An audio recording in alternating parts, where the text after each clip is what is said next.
ago, I taught a scissor split built off of a genie. This is also a scissor split, but it's upside down from the one that I already taught. Does that make sense? Hopefully it will, and I will link the other videos so you can see what the difference is. Okay, so the first thing you're going to want to do is get yourself into the genie.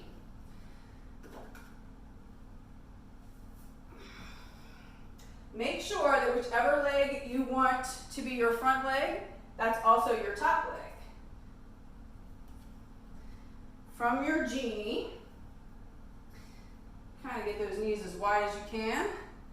Bring your top leg so that the pole is right there on your thigh.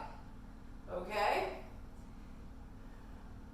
This one, you definitely want to do with as much spin as possible so that you can show the full move. All right?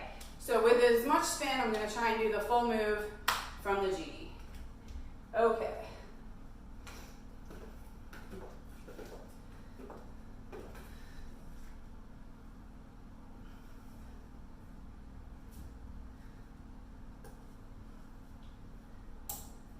Once you're here, bring your leg in the correct position, take your other leg off, and there you have it.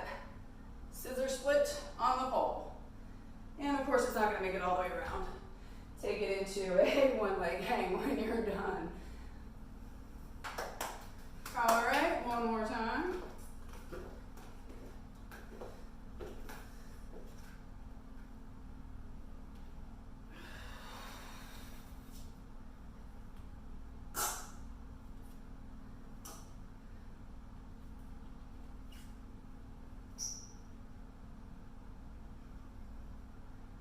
And there you have it.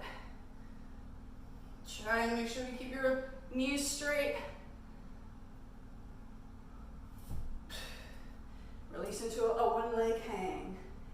This, like the black sun split, you'll probably notice, only doing them on one side. That's the way it goes. Some of these weird ones to me. I can only get them on one side for now. I will forever, of course, be trying for the other side. Until then, safe and happy bowling. Any questions, feel free to contact me at vivafitfoot.com.